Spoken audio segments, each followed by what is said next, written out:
Do you remember yesterday's story? We talked about a man named Abraham and the big promise God made to him.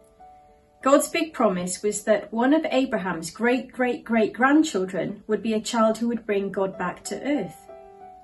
God kept his promise all right. He gave Abraham and Sarah a son named Isaac.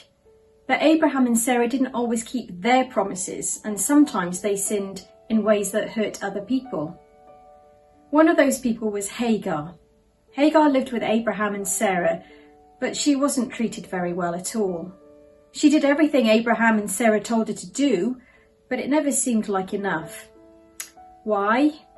Well, Sarah was jealous of Hagar, and I'm sure you know that you can't be jealous of someone and loving to someone at the same time.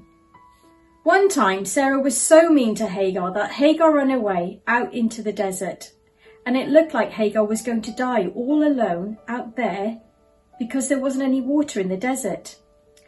But God saw right where she was. God heard her when she was crying, and God came to her and gave her some water. Not only that, God promised to give her a son too. Hagar was surprised that God looked out for her, so surprised that she gave God a special name that means God sees me. I wish I could tell you things were better after that, but when Hagar went back to Abraham and Sarah, they weren't any nicer. So Hagar had to leave again, this time with her son. And just like the last time, they were wandering around in the desert with no water. Just like last time, it looked like Hagar and her son were about to die. And just like last time, Hagar began to cry and cry. But just like last time, God saw her.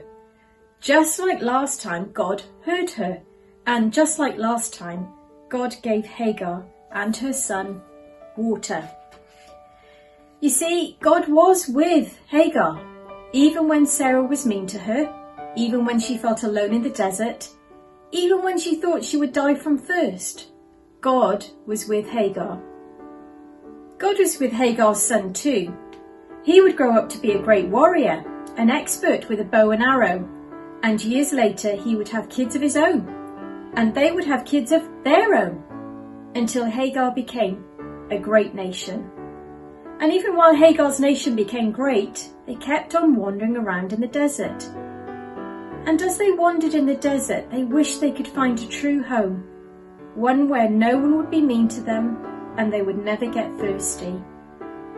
God would provide a home like that, but because of sin, it would be a very, very long time until he did, because God couldn't remain.